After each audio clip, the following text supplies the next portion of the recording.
Thank you for joining us today. This is Chris Tenney with Circles USA, and I'm with Marc Rhoades, who has experience as a state legislator and business, and has been a great supporter of Circles, even coming out on his own dime to work with our strategic advisory team in Albuquerque. Marc, thank you so much for joining us today and sharing with us how we can approach our own state legislators to affect change and, more specifically, get them to address the cliff effect, which we know is so important. So thank you. Sure. My pleasure, Chris. Happy to be here. Well, Marc, I'm going to jump right in because we're going to try and keep this to 15 or 20 minutes for the folks that are listening, both online and on some of the websites that it'll be placed on. So let's just dig right in. You know, a lot of chapters have said we really need to be more aggressive about addressing the cliff effects with our elected officials. But, you know, there's not a lot of specifics and meat and potatoes behind that statement. We know we need to do it, but a lot of us out there don't have any experience working with the legislator other than writing grants and some other things. So I'm just going to start with some basics. I'm going to ask you a little bit about the best times to reach a legislator, how we should approach them, what kinds of materials we should have on hand, and what that process looks like. So we'll just jump right in with the very first question here. You know, when we're trying to get a hold of our state legislators, can you tell me, you know, what are the best times of day or year that we should be looking at, hey, you know, I should get on this. This is when I should be trying to reach these people.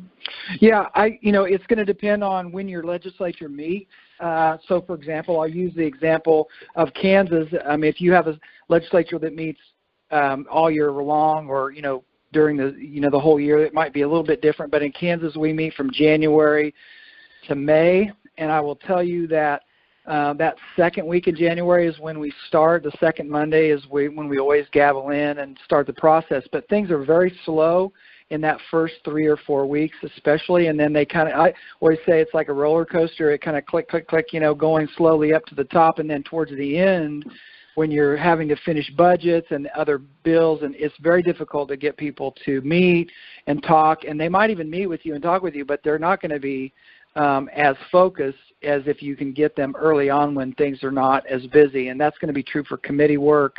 You know, there might be some bill introductions and things like that, but things are pretty casual at the beginning. And so in terms of the time of the year in Kansas, that first, maybe not the first week that they're in, but maybe in the first 2 or 3 or 4 weeks, you want to meet with them. Secondly, I would say a phone call is great, but that's going to be in and out, you know, in one ear and out the other in some respect, unless you have a relationship with them. So the best effective way for you to do it is going to be face-to-face.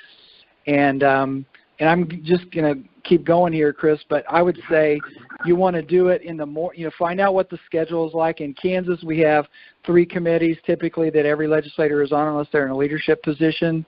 So usually in Kansas, it's a 9 a.m. committee, a 1:30 committee, and a 3:30 committee.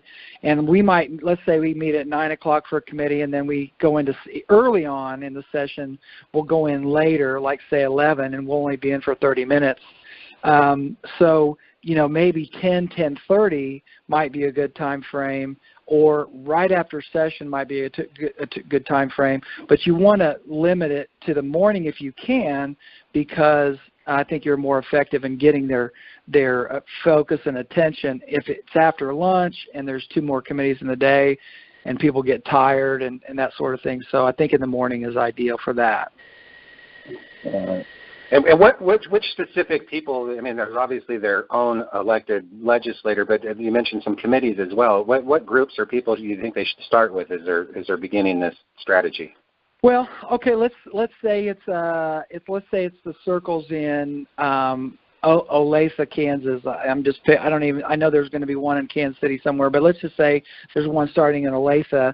Where their site is, the first 2 that you want to set an appointment with would be the state house member that is in that district, because, you know, they're looking for things within their district, once they believe in them, that they can really throw their weight behind and go, yeah, I'm helping out this group in my district. You know, my district is kind of a focus. And you want to play on that because, you know, they're looking for things to support in their district. So you want to start with your House member and you want to start with your state senator.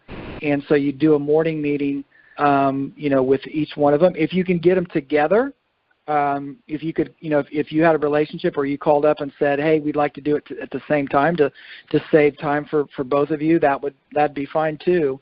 But I would start with them because I tell this to people all the time. I'll speak to association groups, sometimes like the treasurers of Kansas or the community mental health centers of Kansas or whatever, and I always tell them, I'll ask the question, how many people know your state rep?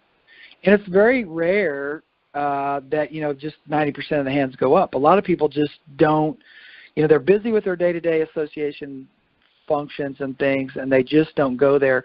So knowing that person, developing a relationship, and developing it over time, I think is really important. That's great advice. Thank you, Mark. And we spoke before, and you had some great advice on the kinds of materials. I know some people feel like they've got to have an encyclopedia or all of this information when they show up for a meeting. What do you recommend that somebody show up maybe for their first meeting with their district representative? Sure.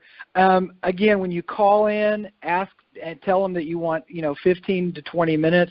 It's kind of that TED Talk concept where you lose people after 20 minutes, 21 minutes, whatever the number is. But it's true. The eyes begin to glaze over. Keep in mind that state legislators, especially in Kansas and other states that's part-time, they're there for a short window, and so they're packing in a lot. In any one particular day, my desk might be, in one day of mail, I might have 10 inches of stuff that comes in the mail and goes in my inbox. I'm just not going to look and read through all of that unless I've already have a relationship with one of those groups and go, oh, I've been waiting to see this. Otherwise, I'm going to glance at it, and it's going to probably go in the circular file, if you know what I mean. So what you want to do is you want to give that, you want to come with, whether it's a Circles National USA that's maybe developed something or it's something local, a one-page white paper, kind of a front and back, bullet points, something that you can hit in that 15-minute conversation when you meet with them. It's not that you want to take charge, but you've asked for the appointment. So when you're in front of them, they're saying, okay, well, tell me why you're here. You want to hit those high points of what Circles is, why it's important, what you're going to try to do within your district, their district, right, for those that are your own rep or your own senator, and then hit that, and so that they can look at that, because I'm going to keep those one-page papers on my desk or in close at hand. If I go, man, I like this program or I like this idea, I'm going to keep it, because it's one piece of paper, and it's not going to take up a lot of space, and I can keep it in a place where I can get to it quickly. Whereas if it's, a brochure that's 30 pages or, it's 3 different books that you want them to read, they're just not going to read those. Maybe at some point you'll have a relationship where they'll read a book, but it just won't happen because they get hammered with that stuff all day long. So one page, front and back, if you have bullet points, not a lot of text. Don't make it text heavy. And then when you meet with them for that 15-minute time period, you want to cover those main points, and you want to get them to the point, because this is what I would have when I would have a presenter that was good at what they were doing. They would show me some things, and as I'm reading through that one page, I'm thinking of questions. I might even be jotting notes and go, well, okay, well, how does that work? Or how do you do that? Or, well, that sounds awesome. Tell me more about this. And so then it spawns questions from them, and that's really, really good, because that means they're engaged.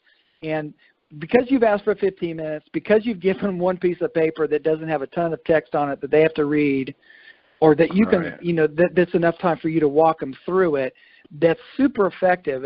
And now, I'm not saying every legislator is going to go, that they're going to be into it. There might be 100 different things they're thinking about, but I'm saying you're upping your odds, you're upping the potential that they're going to walk away and they're going to remember what you brought to them. That is great advice. Thank you so much, Mark. You mentioned something about as we develop a relationship with the legislator. So as a local chapter, it's clear from what you've already said, we need to find out when the legislative session opens, because that's an opportune time to meet with them. You mentioned about early in the morning is usually the best time for everybody. Keeping it short, one-page overview is imperative. So that they might hang on to it and actually read it. And you also mentioned developing a relationship. What do you recommend for that? Is that showing up every couple of months, or what does that look like for a person if they want to put it on their calendar? Sure. So let me give an example of one of the best lobbyists I've ever been around at the state level, and I'm sure he won't mind me mentioning his name. Some of you listening might even know him, but his name's Mike Hammond. He was the executive director of the community mental health centers in Kansas for years and years. Now he's moved on to some other things, but he just knew when the right time to come in. Now the thing is, the first time you meet with somebody, if it's 15 minutes, you can't go in there with a bucket, even if it's a one-sheet white paper. You can't personally dump a bucket of personal information in their lap and hope that they're going to decipher it. It's really starting a relationship that's initial, that they, you want to leave them wanting more information and then going, man, that's a great group or a great thing that's going on in my district. And then you want to come back to that maybe a month later, maybe even, give them something to do. Go, hey, listen, next time you're home, if you come back on a Friday, or we'd love to have you come by our next Circles meeting, or whatever it is. You want to put something out there and encourage them to come and see it, because if they can come and see what you're doing, that can be super effective. And so it's that long-term relationship building. I'm not saying don't let 6 months go by where you don't contact them, but it's not always a face-to-face. It might be a note.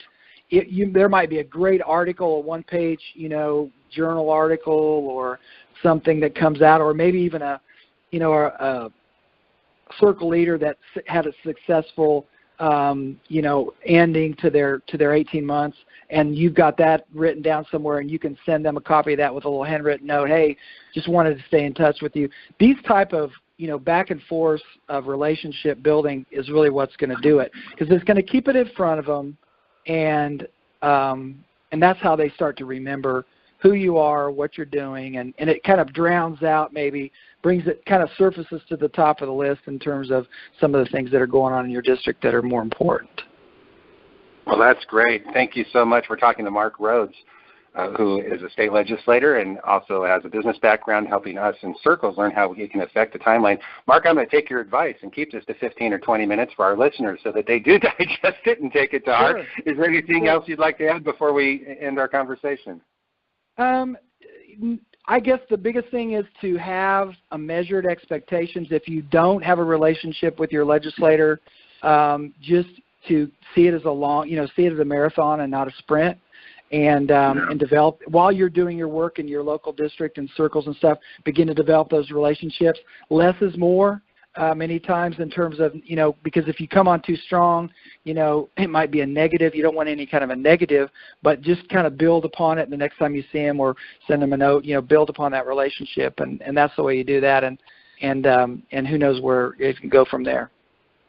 Well, Marc Rhoades, thank you for joining us today. Thank you, everybody who's listening. This has been another edition of the Circles USA Legislative Advocacy Training.